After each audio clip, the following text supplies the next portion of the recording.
I want to thank David and Maurice and Henry and Eddie for really having us here today and really being part of a great panel discussion this afternoon.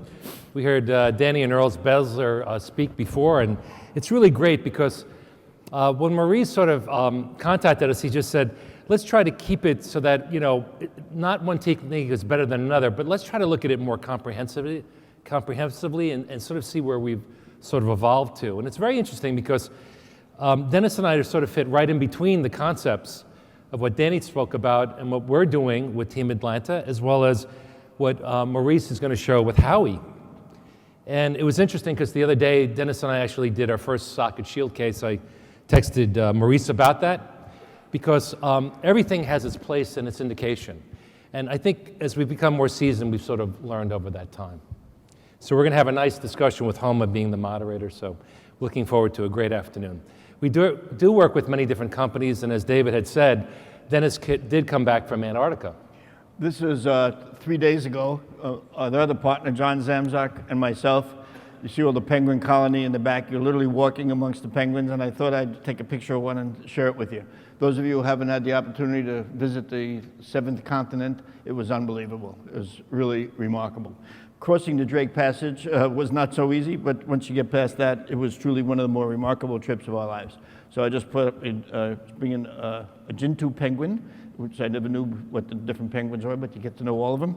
And it was just so special between the seals and the penguins. But regards from Antarctica. And I just flew in this morning at 4:30, so if you see my eyes starting to close off, it's because I haven't slept much. We came in for it this morning, literally. So we're really happy to be here and so honored to be part of the XP program and also to share the podium today in particular with the other teams. We know them all well, and it's just special for us in all respects, It's really great. And as you just said, it's an evolution. Well, we started, listen, years ago, I said never do an immediate implant. I was thinking about that when we were putting this lecture together. I said, certainly no buccal plate, no implant. No buccal plate, no implant. I used to have a sign that flashes, no buccal plate, no implant. And I also said no immediates. For years, I said no immediates, even though people were doing it. Peter Worley and Lazara and other people started this. And I said, it's not biologic. Because all the biology said that if you have a gap distance greater than 1.5 millimeters, you're going to get a fibrous seam next to the implant. Now, we've since proven that to be incorrect. If you have a buccal plate, that doesn't happen. Just a socket fills with bone. And if you put an implant in the middle, it will fill with bone. What was wrong with the original research? It's not the main topic today, but what was wrong with the original research? Why are we even doing this immediates and getting away with it? Whether we put a graft in or not is secondary to what happens in front of the implant. What you put up against the front of the implant has no bearing at all as to what the healing takes place in that gap. All those bone graft particles are dead, including your autogenous bone. They will, of course, allow secretion of certain growth factors, like you said, and that would speed the healing up. I totally agree with Danny on that. But you look at the histology on any immediate placed implant, or even a periodontal defect that you jam bone into, an infrabony defect. After the healing has taken place, those particles never are touching the implant. Lindy showed us that years ago, that with BioOS and others, you put the implant in and you put bone graft around it, smack right up against the implant, and the implant, when you look at the histology, has whatever was going to be there is there, but not the particles. The particles are still there, but they're away from the implant. And either bone or fibrous tissue or epithelium could be between those particles, and they're hopefully bone. What was wrong with the original work? And there was like 7 or 8 of them, classic articles. What was wrong with them? They did primary closure over the gaps. All their animal research, they did primary closure over the gaps. And what did that do? Without a membrane. Danny's great work with GBR obviously taught us you put a membrane in and you block the cells. That's the difference. And that's part of what leads us into today. And what about let us go evolve into the fact that we can put immediate, assuming whether it be thick buccal bone or thin, that's different. We'll get to that. The point is that if you have a buccal plate, you put the implant in, even if you put nothing in the gap, it will fill with bone. That's what happens. Now, yes, there might be a difference in shape. We'll get to that too. But understand that it fills with bone if there's a buccal plate and a lingual plate. So you don't have to do the graft. The graft is for shape and contour more than anything else. And so that's a good way to start this discussion, because years ago I said we can't do it. Even though everybody was showing good results, I said we can't do it. It's biologically flawed, until we showed that it can be done and showed histology in humans that this can be done as a case report. So let's take it from there. That's a good backdrop. Let's get started. And our team, we have our team that we work with, all the different guys. So it's great to see that there's different groups that are working together. I think it's very important, and we also have our lab technician on board with this as well.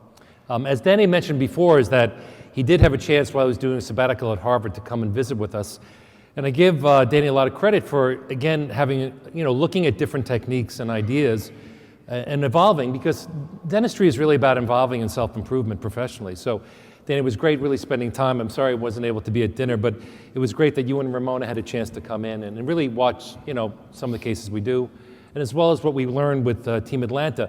A lot of the discussions about immediate therapy was really from David Garber, who actually told me that he felt that our best aesthetic outcomes were with grafting. So hence we did the studies, and you'll see some of those studies as a quick review. So as Maurice had said, the dual zone approach, and it's what's very nice. I'm sure dentist people come up to you to say, it really works. So the dual zone approach is something that's of great value, I think. It's a simple, quick technique to do, and as long as you understand the principles behind it. Now, the dual zone was originally adopted for type 1 sockets, where we had everything intact. But as Danny and Urs had showed before, some of the different case types, and the whole theme that we'll discuss is really about trying to do some minimally invasive therapy, even on cases where we have dehiscence defects. So we've evolved from type 1s to type 2s. And we've also had situations in very specific instances where patients maybe have an isolated defect where the tooth is, or the recession defect is really associated with a tooth that is in malalignment or localized malalignment, where they have recession. How do we manage some of these situations? So what about type 1s? In the aesthetic zone, we are definitely, when I say aesthetic zone, where the patient with a high smile line, we are definitely only doing type 1s. We will show you our evolution to type 2s and type 3s, some of which are in the front of the mouth, but with low smile lines, with the patient understanding the limitations. Even though you'll see some nice results, we don't do we don't do type 2s and 3s when someone has a high smile line. Only type 1s, and that's where we are. Thin, scalloped, or thick flat, we are doing them, and we'll discuss why, if the bone is there. That's in the highest smile lines. But as you'll see, biologically, we realized, just like we did with the socket gap distance, we started to realize that there were advantages to do one surgery one time. You talk about one abutment one time. We are now trying to look at, biologically, without flaw, having all, like you said, Danny, biology. We couldn't agree more.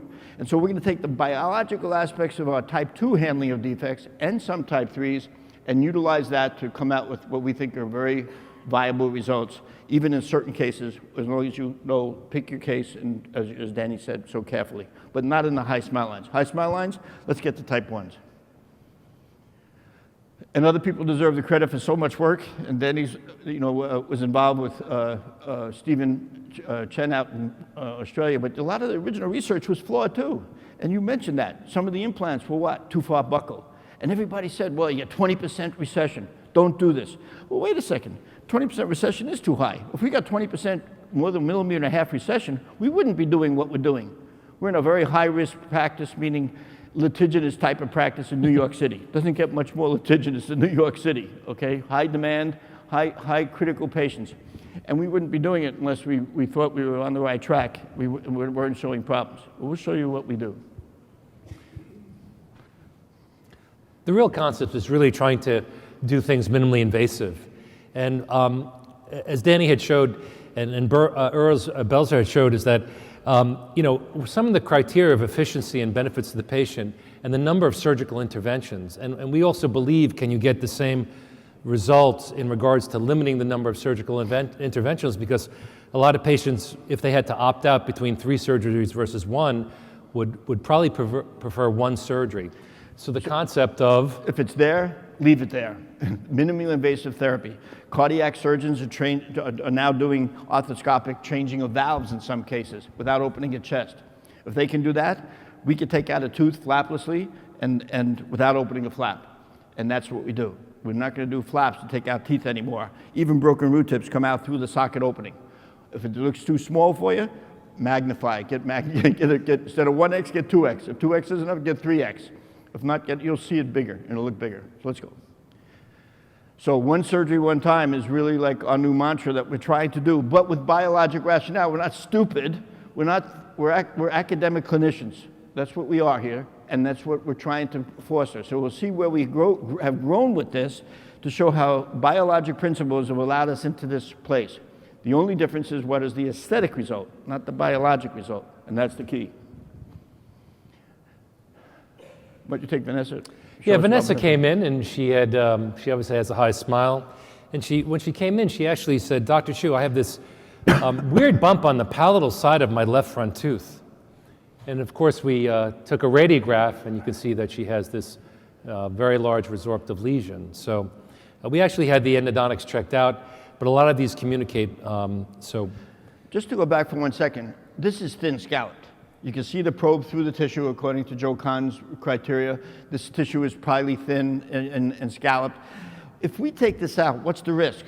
And this is why we started with the thin scallop, because you've seen most of our type 1s already. Why do we start with this? To show why we why we do immediates with these cases, if the buccal plate's present, is because we don't lose the papilla.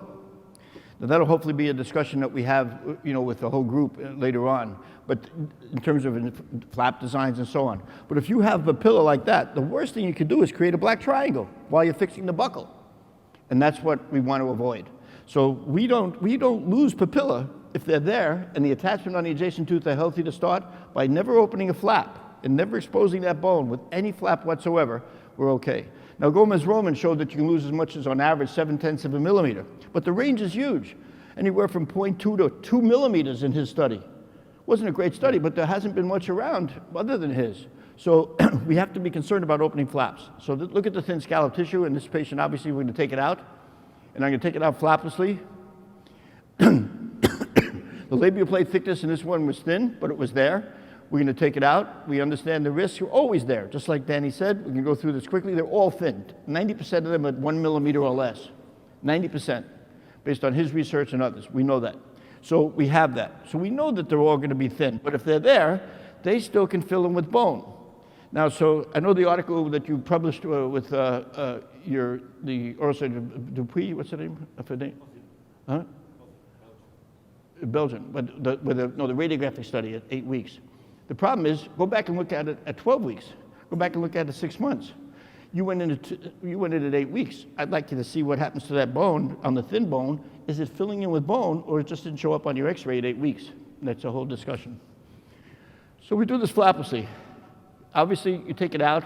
We know you're taking away the periodontal ligament, and the bone marrow is really non-existent because it's so thin. A buccal plate has to be over a millimeter, usually 1.5 to 2 millimeters to have a marrow, like the palate does. When we come back to the palate later on, we talk about type 2s and type 3s. But this is key. They're all thin, and we know that they're going to certainly go through some resorption. The key is how much and whether we can support behind it. The key is the periosteum, so don't open that up, and do not open a flap, because that blood supply is critical to maintaining that piece over there. Critical. So you see the probe through the tissue, based on Joe Kahn's work. It's thin. We're going to go through this quickly. No flap. Put your periosteal elevators down unless they're small, like the one you saw that Danny was using. Basically, it's a 15C blade. A small blade goes right down to the bone, sever the ligament, and this one's easy. Rotate and out. Place the implant to the palate. They did such a great job of showing us. Go to the palate. You aim at the cingulum. All the markers are there for me, or any surgeon that's doing this. You use the cingulum, not the incisal edge. Although we're changing that a little bit with some new designed implants, but this is what we do for the straight implants. And then after I do that, then I hand it over to my wonderful colleague, Dr. Chu. I said, provisional's the key. You're up. I said, Steve, you're up. Yeah, I agree with Urs that a lot of what we can do prosthetically is really revolved around the surgeon. I know Earl's had this big thing about the surgeon, but there's no question we can always only do as much as what the surgery can give us. So we actually use these preformed sleeves that we can use with any implant component. BioHorizons actually is making this product, and the bottom line is that you can pre-mill them. They have these clever little handles that can help and orient them. Now I know Sonia made a point that you can have these customized pieces made. You can have them made by Valley, Bayview Dental Lab. You can have Glidewell make them. But the bottom line is that it costs a lot of money. And the whole concept is that if we could have this made in a prefabricated way, we could reduce the cost, and we can make the technique more consistent and simple for everyone. We can use the shell then again in capturing the shape of the soft tissue, because immediately after surgery, the tissue collapses pretty much immediately. So we want to bring it back to this pre-extraction state, and then we can then join the acrylic or composite to then make our provisional restoration. So all the work is done outside the patient's mouth. Dentist knows I don't like blood, so I can do this all outside the patient's mouth. And then I can have at least a preformed cervical area that helps me shape the tissue. And when Danny was in the office, he as a surgeon was interested in the surgical technique, but when he saw this, he goes, well, that's a pretty clever idea because it takes some of the guesswork out of it. And I think provisional restorations or making them is one of the toughest things we have to do. Of course, we do believe in cleaning. Right, we want to keep it clean. We know it's not going to be sterile, but we want to not have any polish on it or anything. Because epithelium, and that came up in terms of earlier this morning, the different textures and so on for cells to attach or adhere to. And I think Thomas mentioned that in his lecture. Epithelium does not need a rough surface to adhere to it. Epithelium will adhere to any clean surface, no matter what material it is, as long as it's not toxic. People think you need a rough surface for epithelial adherence. Totally not true. Go back to the original work in the 50s of Jens Verhoek. And what Jens did was he actually took a rough diamond and deliberately interfered with the junctional epithelium and wanted to see what type of attachment he would get. And sure enough, the epithelium went into all the nooks and crannies. It could be smooth, it could be rough, it didn't matter. Okay, so we know this from Verhoek's work in the 50s, 56.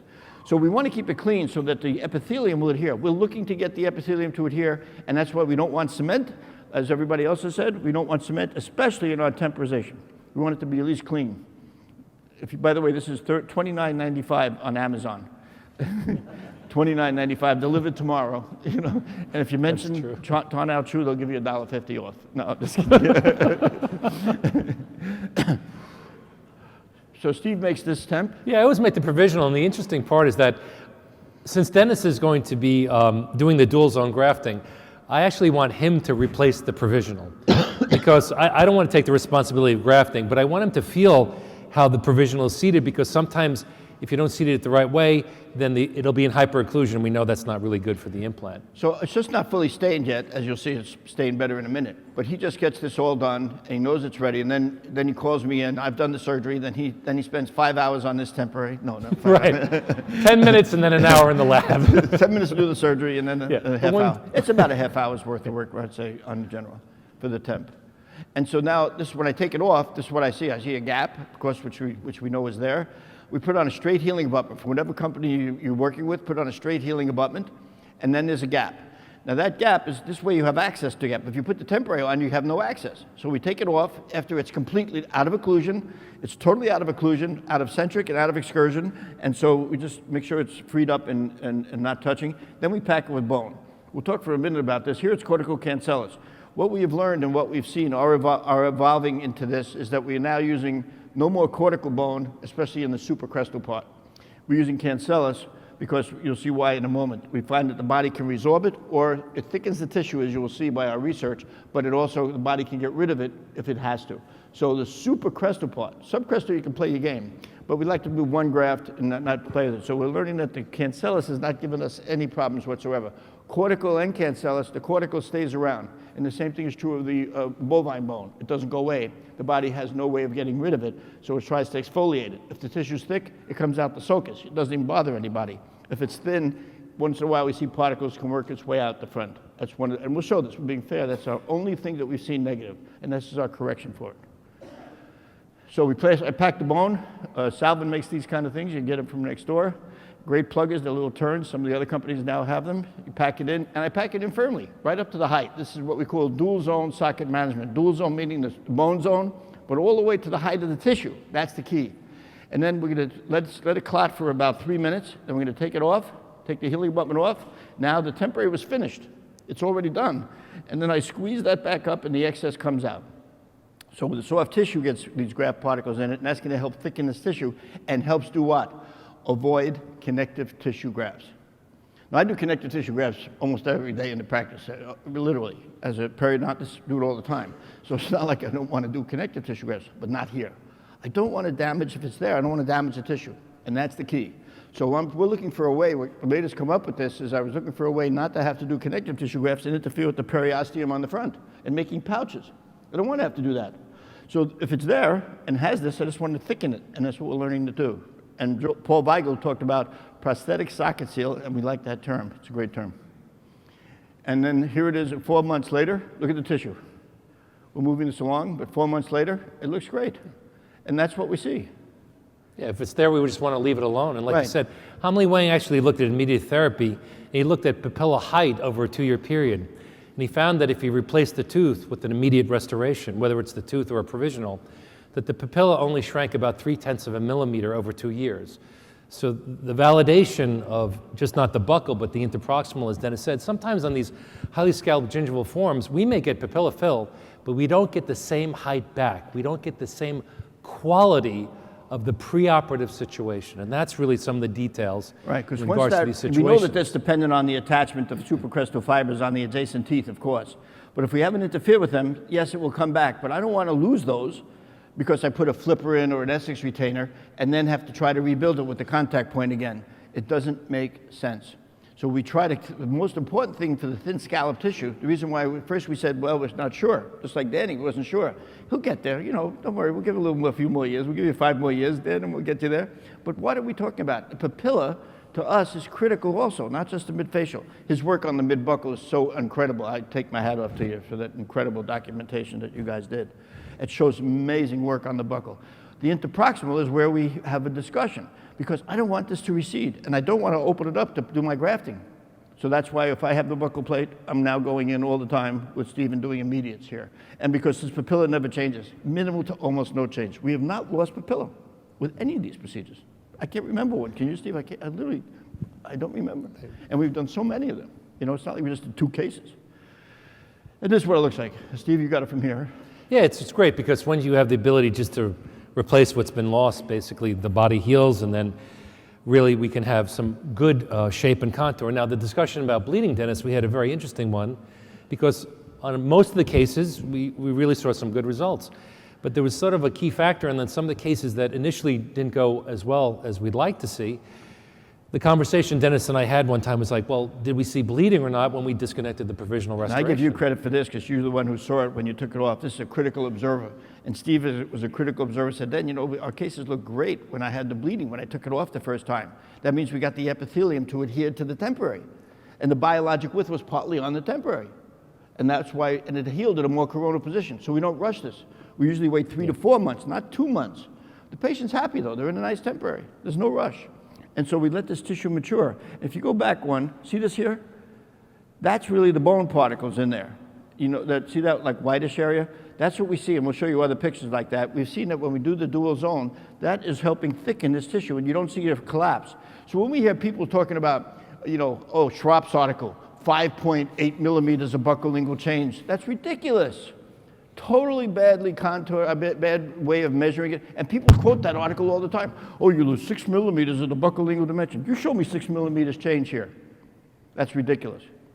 What did they all do? First of all, they open flaps, and then they had different ways of measuring it too. Totally different. This is without opening a flap and leaving the buccal plate alone. This is what we see. And we'll go with the bleeding data We'll go afterwards right in the, now. Yeah. in the bottom line. So Again, then it can Steve make goes an ahead and implant does level his thing. impression. And I really love this paper by Herman Gallucci and Dr. Belzer. I always quote this all the time. And I was so happy to see you show metal ceramic restorations years later. They were gorgeous. And what they said in this paper is that the material that you use may be less relevant than actually using the material properly. What a profound statement that is. I love it. So I quote this all the time because you'll see a lot of cases. Sometimes we use ceramics, sometimes we use metal ceramics. It's really about the color matching that we want to achieve. And again, we can then clean our abutment and then seat it into place and then have the final restoration. And this is at 3 years recall with that particular patient. And this is with thin scallop tissue, immediately placed, dual zone. Bone level looks great, as you see here. Platform shift and all the things you heard about this morning. And this whole combination is there. By the way, notice that a properly placed implant in a scalloped aesthetic zone case is always going to be interproximal. We say, oh, you went too deep, you went too deep. That's not true. That's perfectly placed based on the midfacial bone. It's placed at the height of the midfacial bone. What's the normal scallop of bone in the front of the mouth? 2 to 4 millimeters, average of 3. So there's normally a 3 millimeter distance between the mid-buccal crest and the bone in the interdental area. That's a normal scallop. So if you place it based on the midfacial tissue, if you place it, which is what we're doing for a running room, of at least 3 millimeters to come off and get a nice smooth sulcus and nice smooth emergence, you will always be below the height of tissue, below the height of bone interproximally, especially on these thin scallop cases, okay? That's normal appearance. And then we don't have to work to get the papilla back as well. No, it's done. Right. Yeah. I think you'll all accept that, a 3-year recall, bone level and tissue. And this is kind of like what we said. We chose this one as they're showing because it's a thin scallop case, and we thought that would be a good one to show. And Steve was first author on this. We came up with this dual zone It's really your concept. idea. I mean, we were at your apartment, and we were going through all the different things. And what he basically said, the dual zone concept is basically the bone zone and the soft tissue zone. And Dennis said, you know, in the first couple of cases we weren't intentionally putting the bone into the soft tissue, but then through observation he realized some of the bone was actually getting inadvertently into the soft tissue zone. And hence he looked at me and he sort of smiled. He goes, well, why don't we just put some more? Right. So the concept of the dual zone is really just through observation. Right. Now the concept of grafting was also because of David, because Dennis, you were out there, you were talking about osseointegration, the wound healing. And David came up to me one time, I don't know if you know the story, and David goes, but Stephen, grafting is about aesthetics. You're talking about osseointegration, and those are two different things.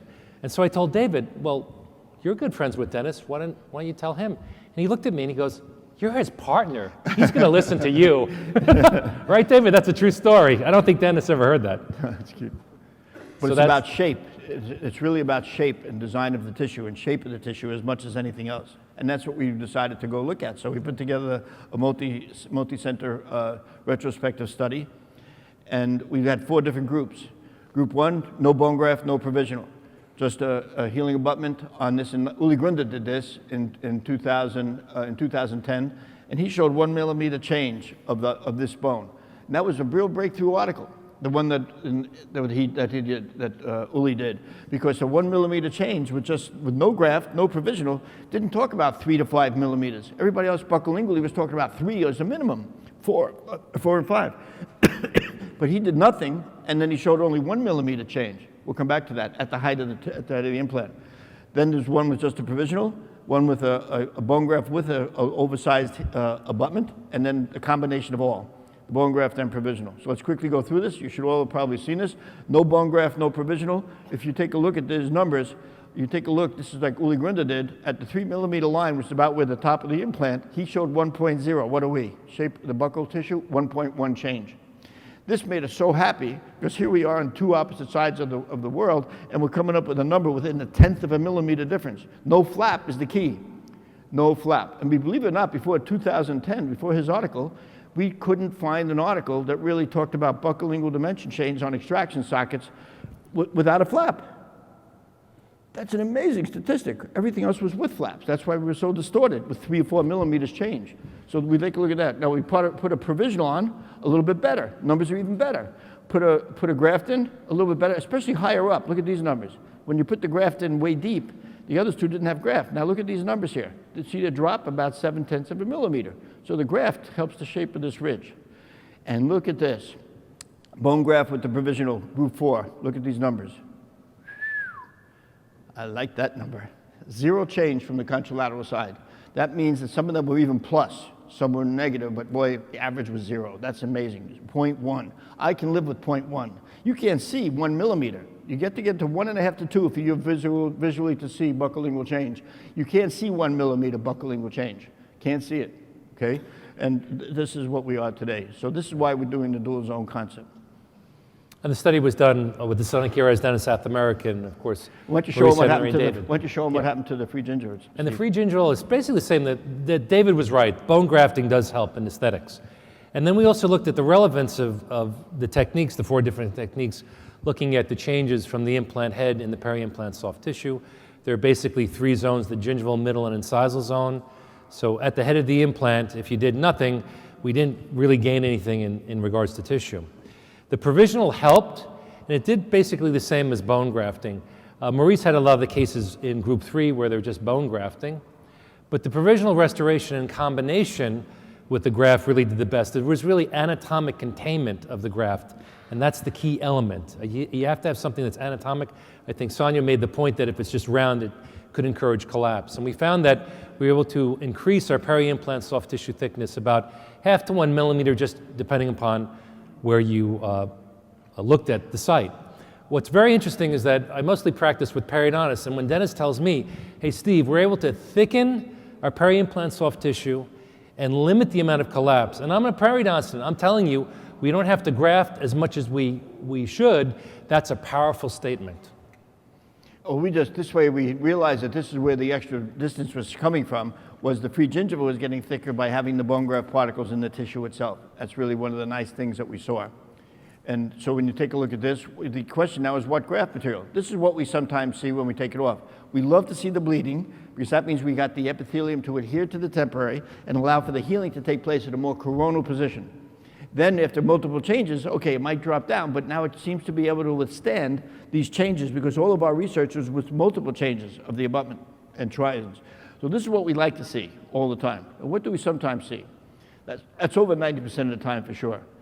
This is why we got away from sometimes the non-resorbable graft material. I want to be fair and show you what, these are the only side effects that we've seen with the dual zone concept. Sometimes these non-resorbable particles, if they get locked in because the epithelium is adhered to the temporary, there's only one, a thin tissue, there's only one way to go sometimes, and that's out to the front. So this is one of the limitations of this, but we've gotten around it by not using the non-resorbable or slow resorbing bone graft materials. So cancellous small particle bone graft is what we're doing. Some people are doing it with also demineralized freeze-dried bone, and that also obviously it goes away pretty quickly. So, but we're using, you see what happens with xenograft. It gets caught. Now this was thick tissue, it was working its way out the sulcus, but it kept the shape. We didn't get into trouble on this case, but it was still there even 9 months later. This was 6 months, and even after 9 months when we finished the case, it was still there. And so, and sometimes you see one little, see that little bump?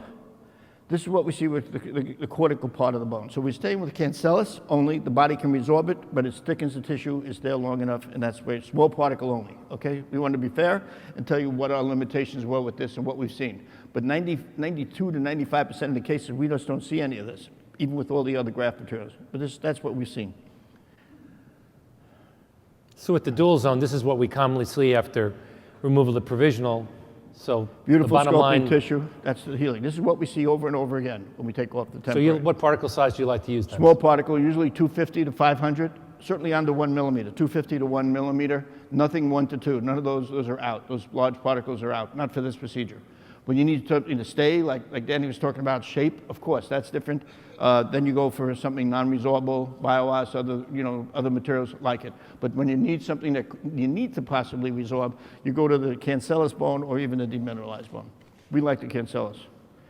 And we did a study, thanks to Steve, talking about the bleeding. Steve, why don't you talk about what Well, basically, we disconnect them and we send them down to Maryland, to Hanai, who has an interest in this research. He's a periodontist, and she runs the undergraduate program at University of Maryland.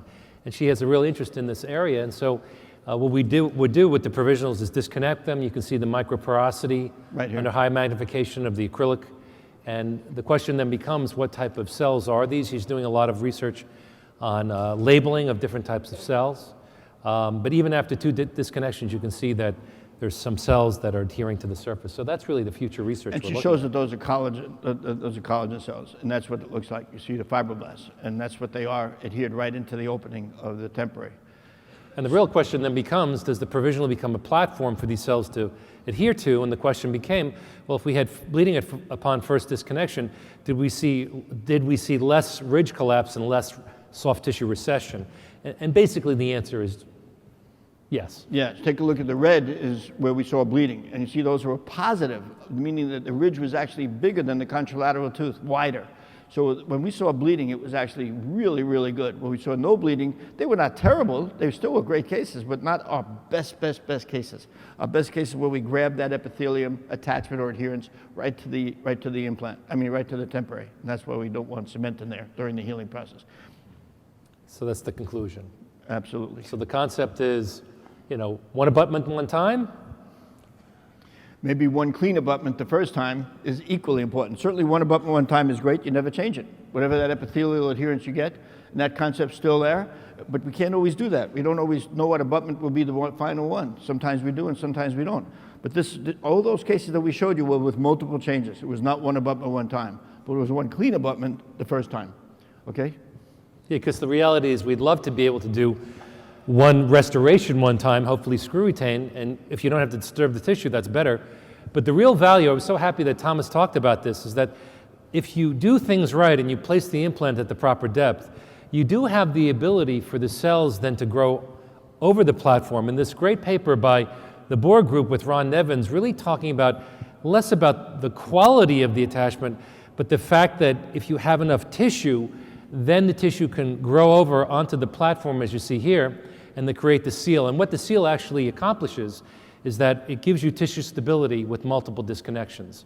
Because our reality, at least in North America, is that we make provisionals and we disconnect them. So it gives you tissue stability with multiple disconnections. And the work from Dennis, Luigi Canullo, and Marco Giuditti really showed that if you disconnect 4 times versus one abutment one time, that really the amount of bone that's lost over a 2 or 3 year period clinically is only maybe less than 0.2 of a millimeter. So put in perspective, if you have an 11.5, 13, or 15 millimeter implant, and you lose 0.2 of a millimeter over 2 years or 3 years, is that clinically significant? That's what the platform They said it was shift definitely does. statistically, Right. but is it clinically significant? And I would challenge that maybe it's not. Why don't you discuss the Queen use case? Well, what about some changes in macro design, sort of macro geometry and different things? A particular patient like this, an Asian patient. A lot of the recent work that's been done by Joe Kahn and Alfred Lau's group in Hong Kong and James Chow is really looking at anatomy. And what's very interesting to note is that a lot of my friends who said, well, I place implants and we always make cement retained anterior restorations with customized abutments. And we know all the problems with cement. I think Thomas identified that very well, and we know all the previous work from Thomas Wilson. The recent papers that have really come out over the last couple of years, again from James Chow and Alfred Lau and Joe Kahn, looking at anterior sites, 400 central incisors, actually found a trend. Now, I know Scott Gantz is here. I spoke to Scott Gantz, but Scott has been saying this probably for the last 25 or 30 years. Let's talk about that triangle. Yeah, the triangle of bone. But now we have data because of technology to actually prove what Scott has been saying for a very long period of time. So we really want to give Scott credit for that.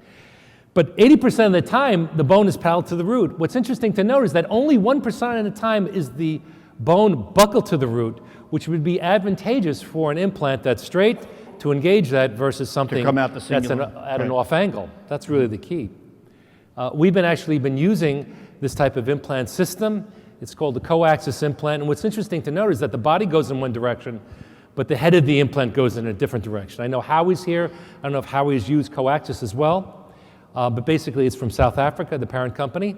And it's not really hard math. The bottom line is that the head of the implant goes at a plus 12 degrees.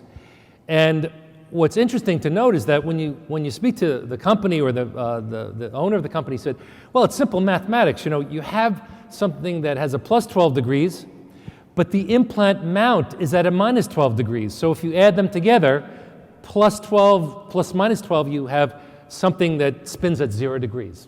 Right. So when I first saw this, Southern had it and Keystone has it, and I looked at both of them and I said, how could you want me to put this in? How do you put an abutment on? Because we had experience with the old Straumann implant that had a bend, and that had to be a press fit because otherwise you put a mount on this, it would hit the adjacent teeth if you put a straight mount on it. And that's why nobody made this kind of design. And so they were very clever, and the group, Graham Blackbeard and his group in South Africa came up with this years ago, and we just didn't pay attention to it. And so, but it's been sitting here, and now everybody's looking to get out of cementable restorations and do screw down. Well, this is really almost ideal for the kind of cases that we are coming up with more and more. And the question is, putting this abutment on, and this goes in straight. You do that here, and when you rotate that in, that's perfectly straight. It doesn't whip around at all. It's perfectly straight up as if you're doing a straight implant. Yeah, the question is, can it increase the incidence of screw-retained final restorations? Right. I think that's the key. So you can see we can come out here, is what we normally would do, right? Come out the cingulum, that might sometimes perforate. How many of you have perforated the buccal plate when you place an implant trying to come out the cingulum?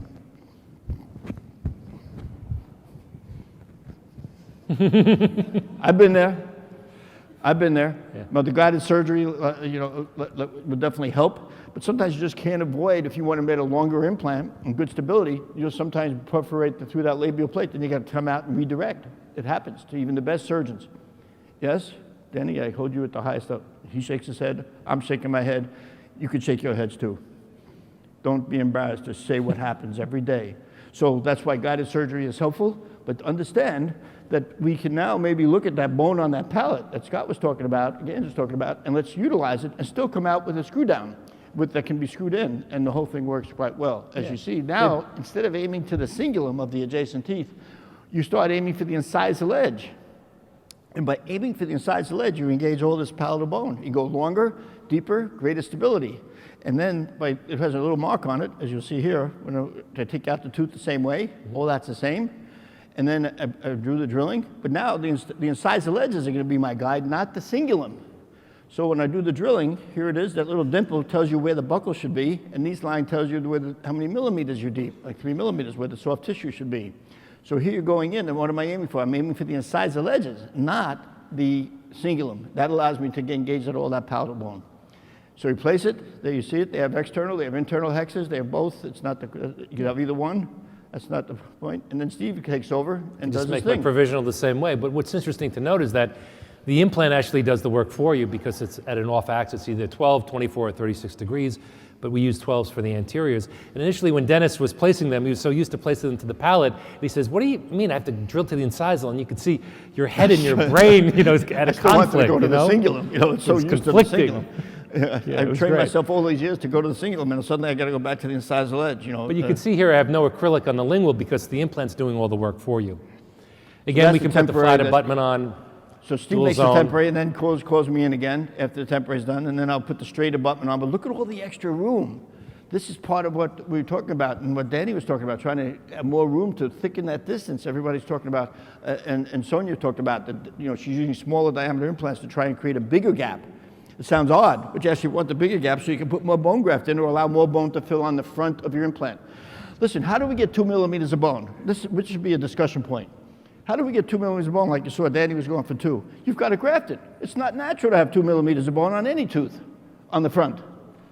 Maybe some molars. Every tooth that we do in the front of the mouth, 90% of them are 1 millimeter or less, the buccal plate. And now we're saying we need 2 millimeters? Well, that's great. But nature's been surviving with under 1 in normal healthy conditions if we don't have to lose a tooth. Something's amiss. So we don't necessarily, where do we get 2 millimeters from? Anybody know? Why 2? Because one of the things is because 2 articles. One is my horizontal component of the biologic width being 1.5 millimeters without a platform shift. That I showed in the year 2000, that's why we'd have a distance between implants of 3 millimeters. From the 1.5 to 1.5, there's a horizontal component to the bone loss on a non-platform shifted implant of about 1.5. If you go in a platform shift, it can go down to 0.5 or even less. So that's why we like the platform shift in the front of the mouth, or 2 implants, even 2 centrals next to each other. What was the other thing? Where'd the 2 millimeters come from? That's one reason.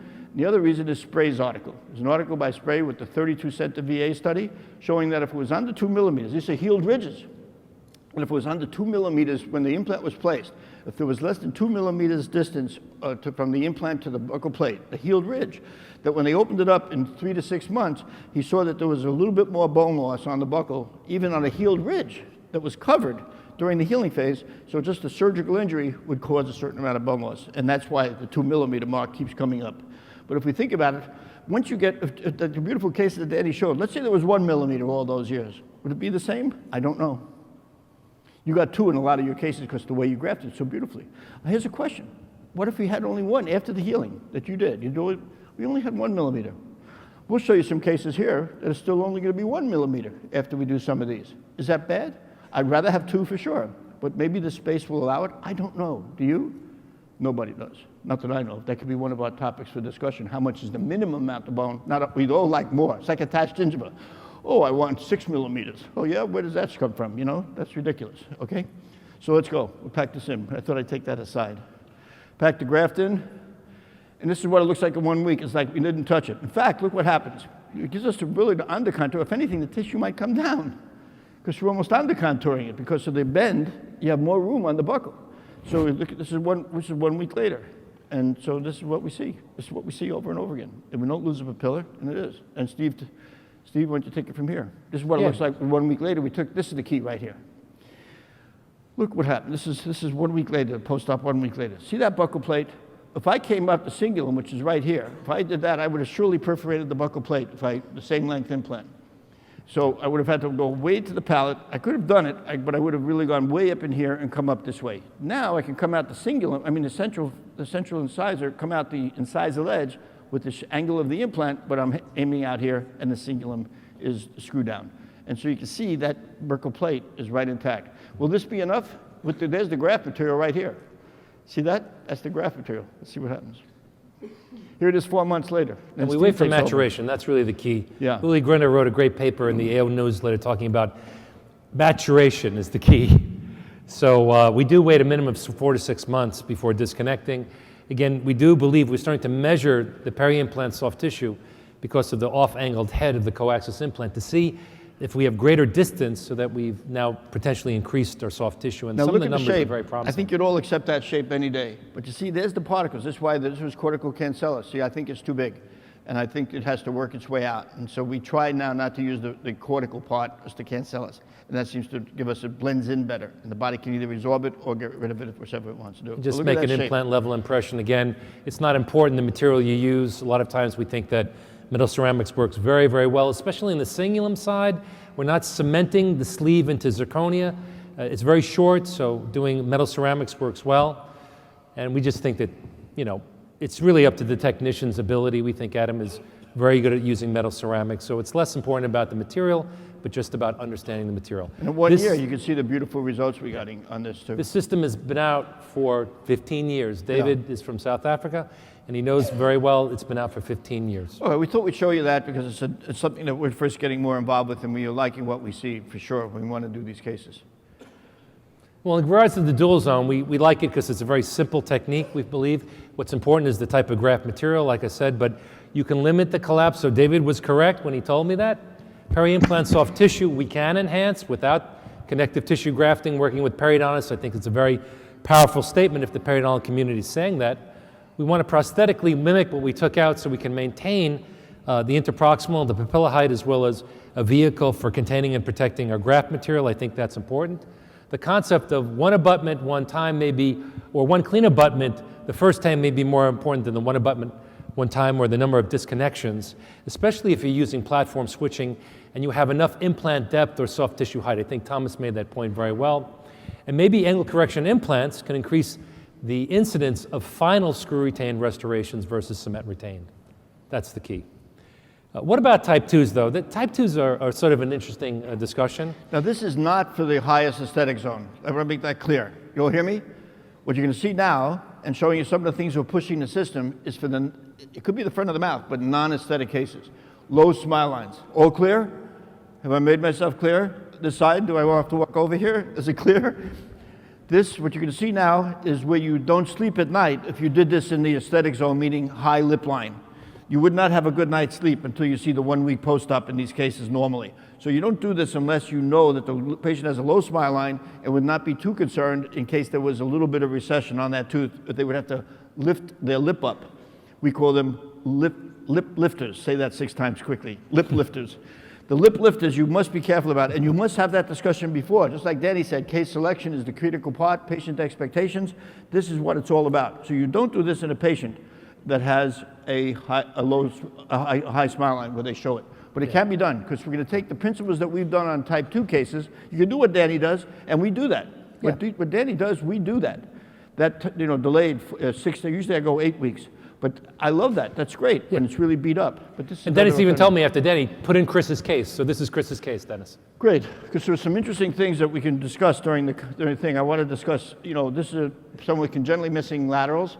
And Chris came in and was now an adult, and he had these put on by his dentist, 2 bonded bridges. And, we have this here. It's not a great papilla, but, it was at least something. And so I'll make papilla sparing incisions here. I don't want to touch this tissue. I want to leave this totally alone. So this is my idea of a good papilla sparing incision. I see all people making this crazy stuff. If I have to open an area to put an implant in, and I know I'm going to do some grafting right here, this is what I want, even right around the palate. Don't touch that. You don't touch that, it's not going anywhere. Hello? You don't touch it, it's not going anywhere. You leave it alone. And also don't have your assistant suction the tips with the suction tip. And then you look at the tissue, you never touch it, but she was like, well, he was just, so you got to make sure that, say that's off limits. Suction anything you want in here, don't touch these, they're off limits. So I open the tissue up, and this is what I do. Now, we talked about scarring. Let's quickly talk about scarring. The reason that Danny wants more is because he's going to graft so much that he can't make primary closure easily on the front because of the, right Dan? Right. So the key is to use the ability to stretch. You got to go higher up here as Danny did, but this is use the elastic fibers up here to do it. And then this is not a major graft, but we're going to put this in. I'll put the implant in, put the bone graft in, and place a membrane over it and suture it. Now, let's look at the verticals here. This is right in the aesthetic zone. By doing this, you don't put a big healing abutment on. When you have a healed ridge, here's the key. When you have a healed ridge and you're putting an implant into a healed ridge, do not put a full temporary on. Then you'll never close the contour properly.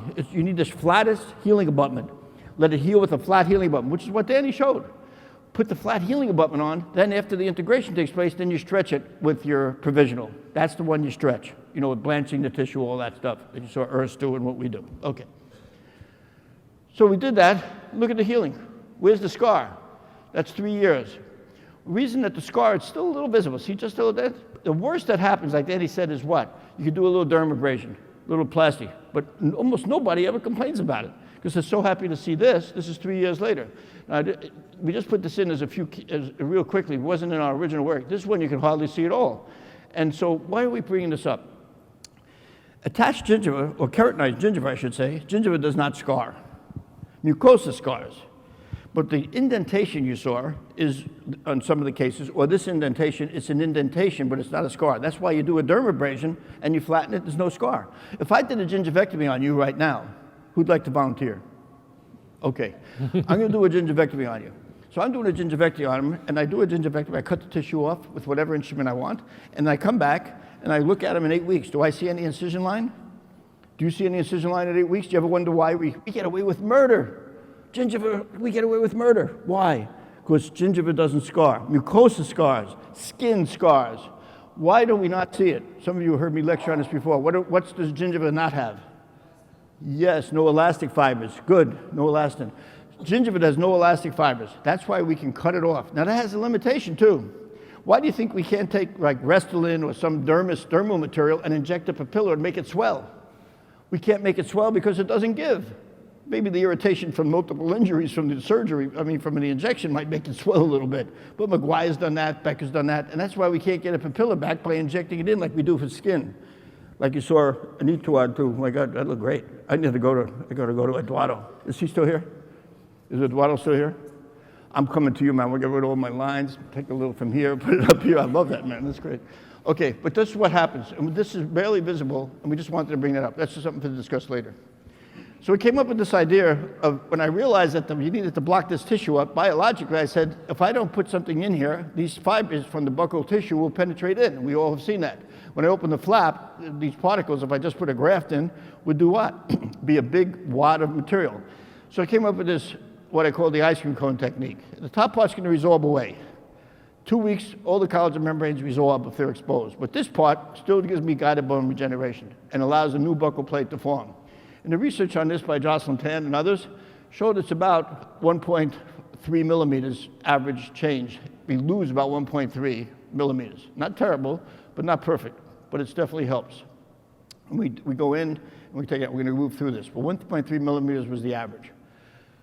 So there were so many different things on the publications today that do this and show that what you can do, different people doing different grafts, people putting bone in, people taking pieces of tuberosities and putting it in, and there's all kinds of stuff that's going on.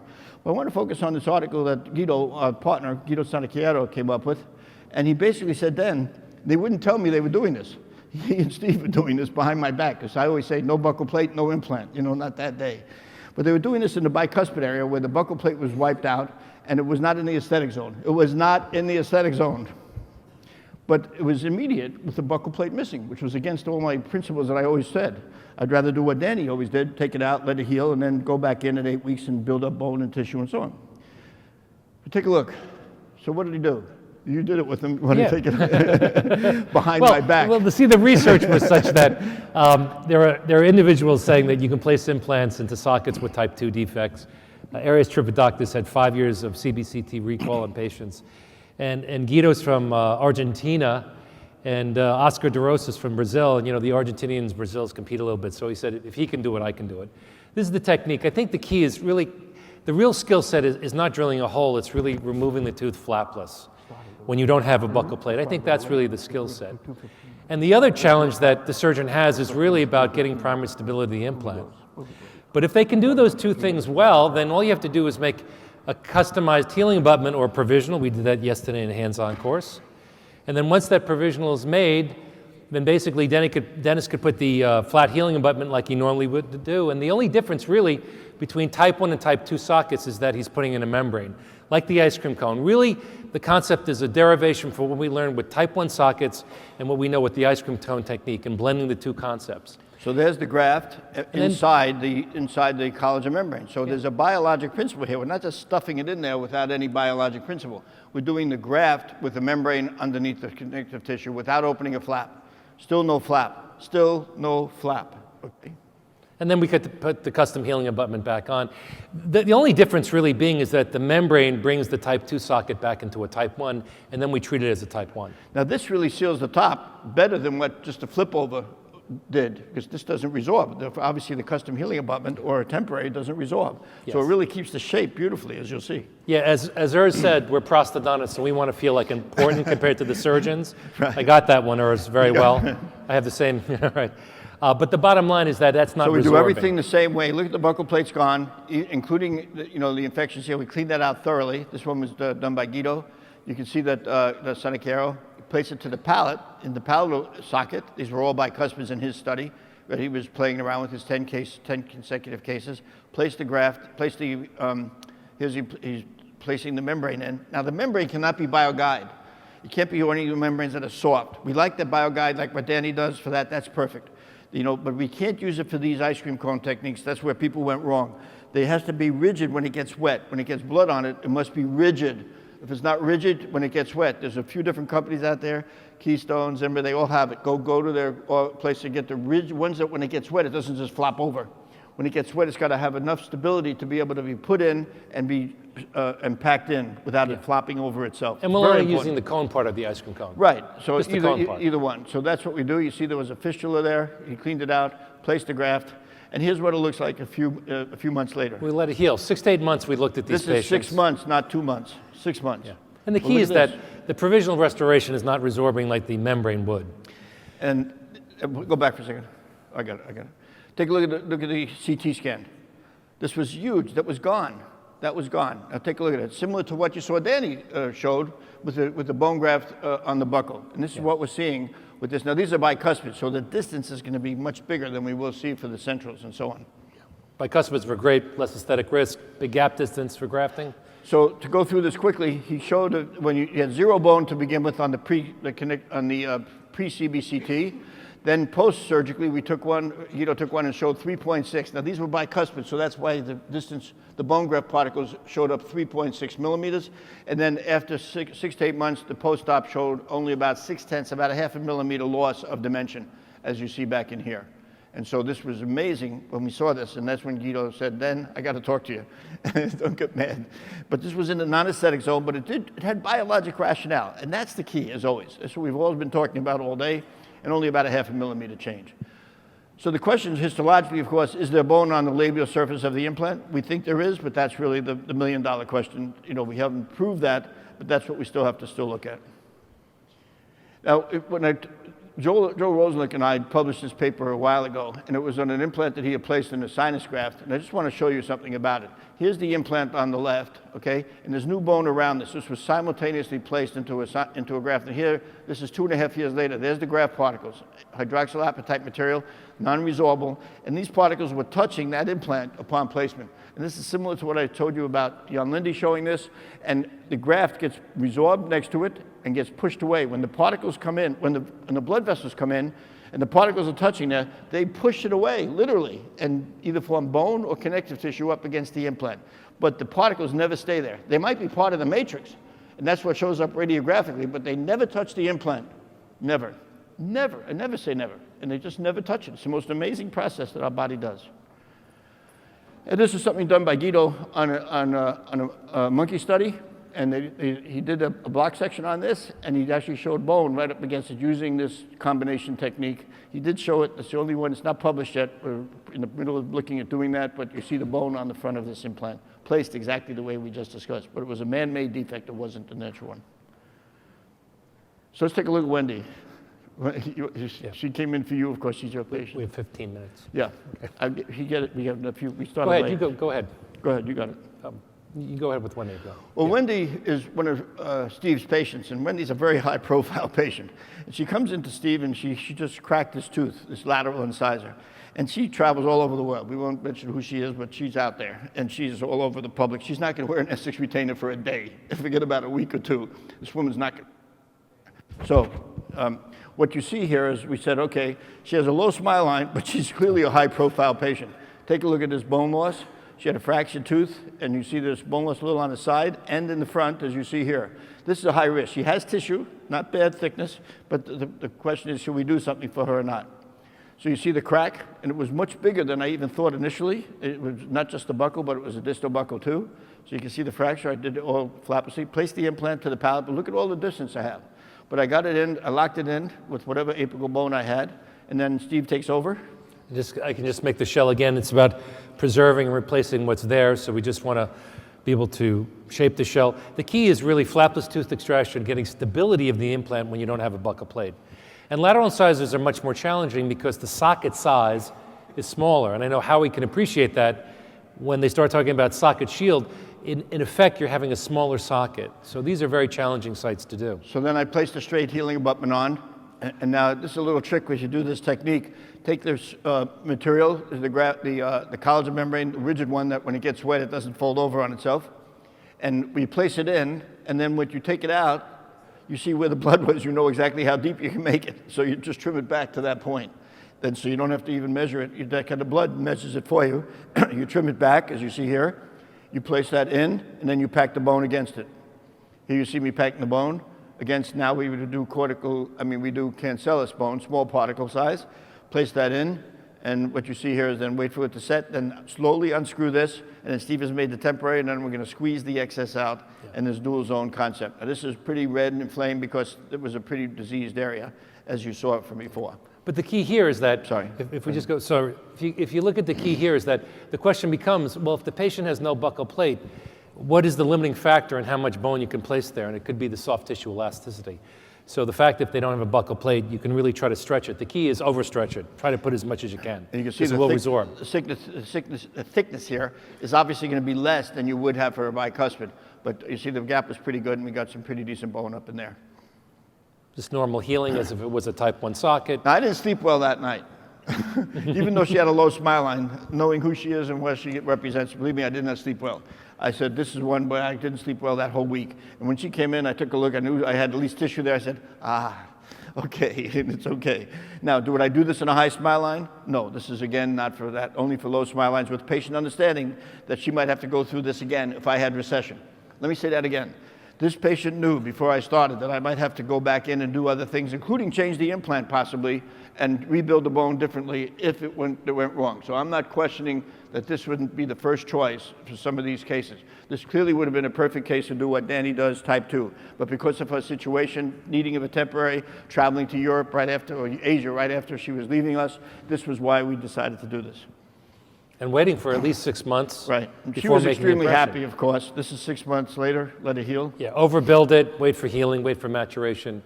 Make your impression as you normally would as before, implant level impression. We just did a screw retain final crown as before, and just seating into place, screw retain. So it worked on her. And here's the post-op x-ray, and you can see that there was build-up. This is at 6 or 8 months later. I think it was 6 months, right? Laterals are tougher because there's less gap distance. Right, but you can see there still was bone up there and filled in. The key is the first two, flapless tooth extraction and primary stability of the implant, because that's what's containing, or that's helping the device, which is your provisional, to help and contain the graft. Go back for a second. Notice up here it's thinner. That's because that was in her bone. That's thinner here. But this is the part where the graft really took place. But that was not necessarily a gap. So that's why you don't see the bone thick all the way up. Like you said with Danny, when you do the flap, you have the ability to graft all the way up to the apex and over it. That's an advantage if you have an aesthetic case where you need that kind of plumping out higher up. But notice, do you need it? If you have 1 millimeter of normal graft up there, may not be necessary. Any more grafting may not be necessary. But the key is really the art form is not drilling a hole. The art form is really extracting the tooth. And then, of course, in type 2 sockets, it's much harder to place it, so it is critical. We're basically using the ice cream cone or the cone part to bring the type 2 socket back into a type 1, and then we treat it as if it was a type 1.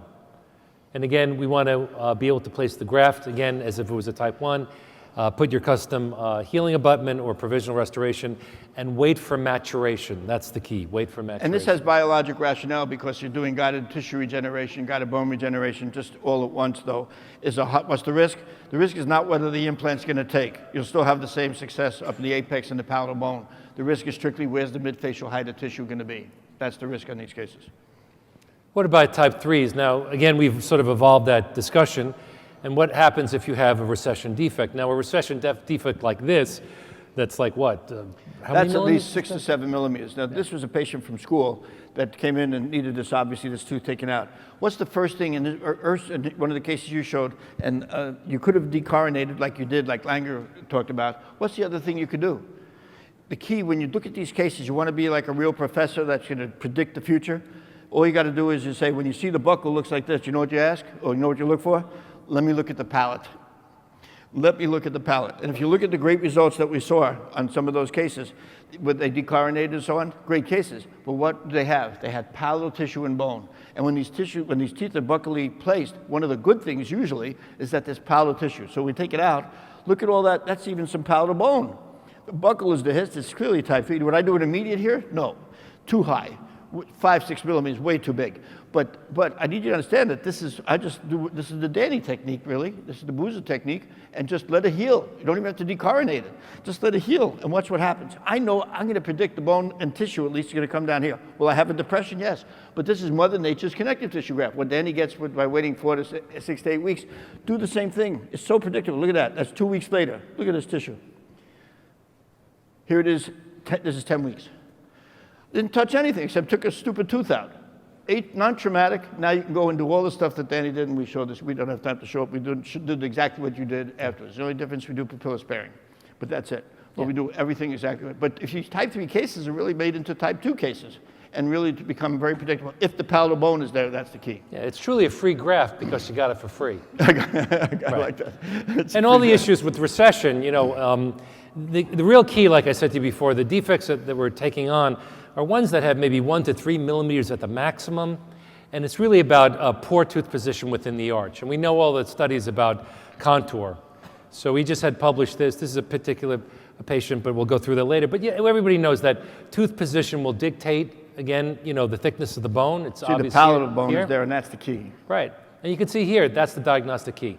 If you have that along with the tissue, this will fill in, at least for soft tissue, then you do the grafting, everything that Danny showed so well this morning. Yeah, and this is Alexa. We thought that she had an ankylosed tooth because she had orthodontics, and you can see the incisor ledge of the right central incisor is shorter. And you can see the internal resorption taking place here. She has a couple millimeters, maybe 2 or 3 millimeters of midfacial recession.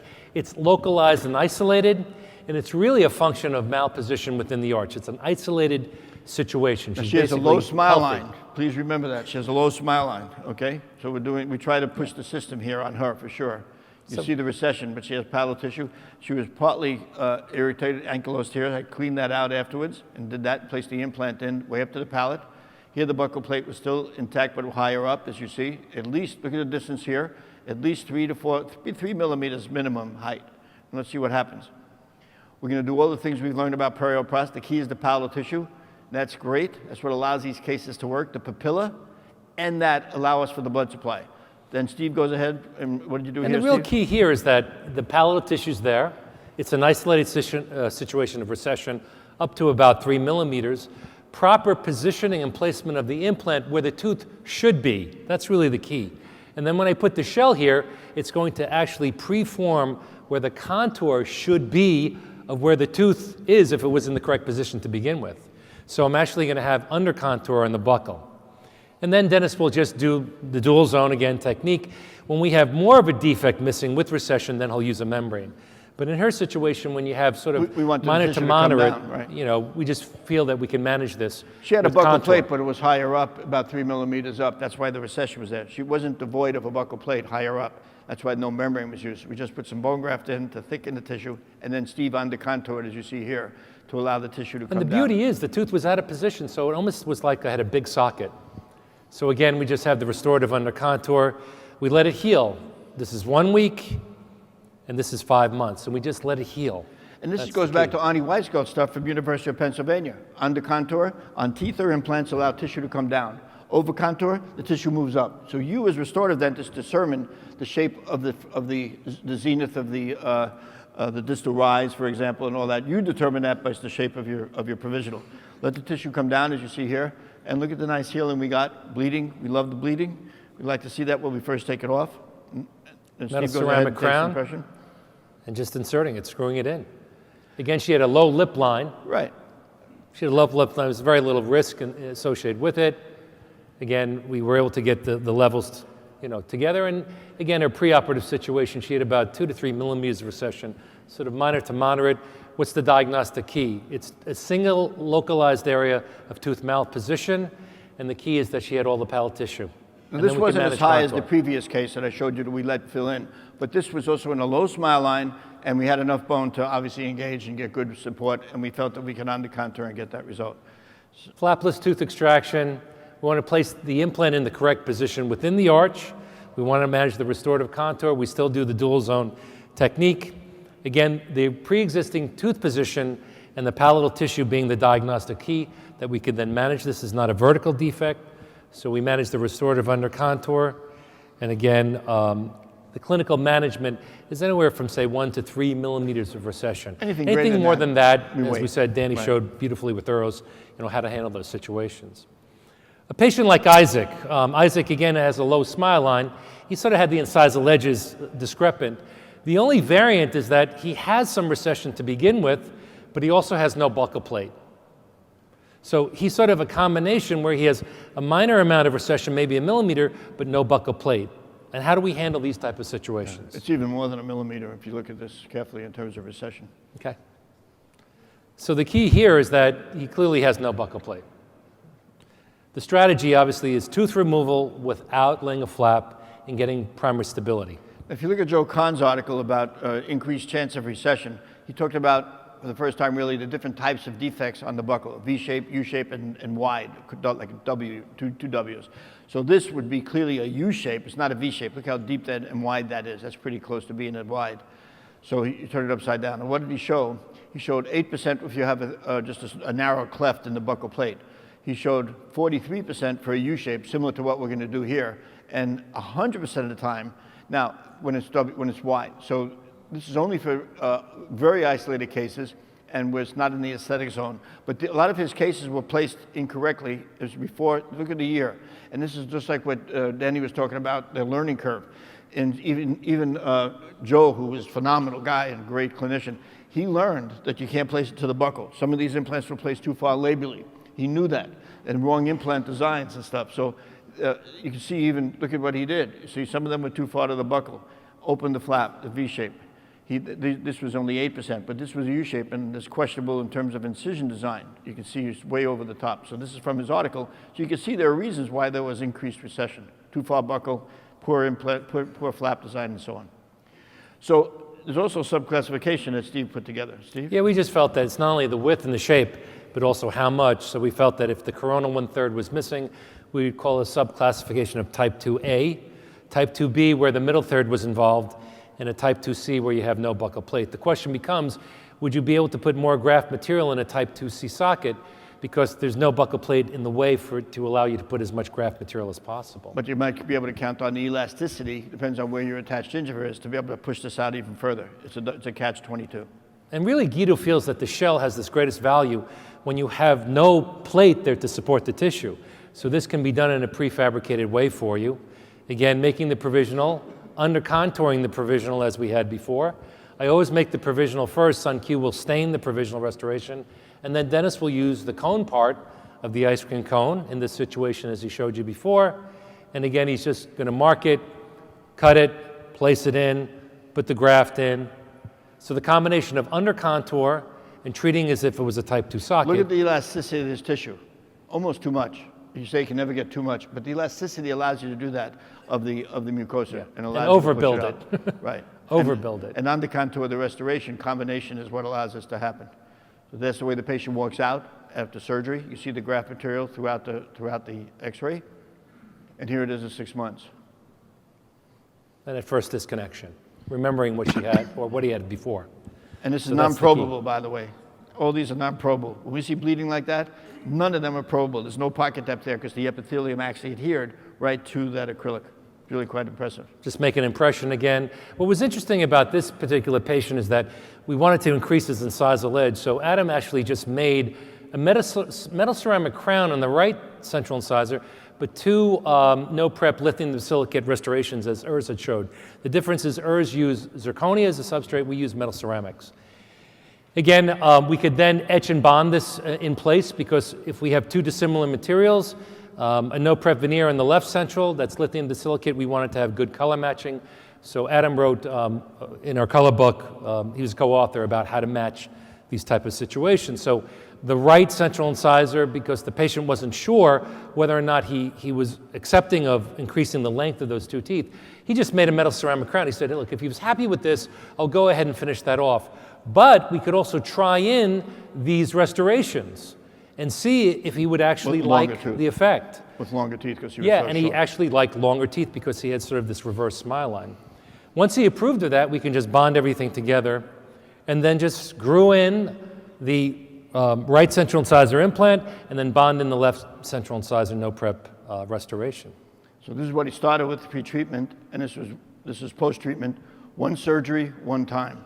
1 surgery, 1 time, and we were able to accomplish this, bring the tissue down. And this is pre-treatment. Yeah. Steve then did a great job of lengthening the incisal edges for the smile line, and he really liked it. And the last case, if we have the opportunity to do, is this is a patient Let's that just do it. We had seen with Danny. This is when you were there.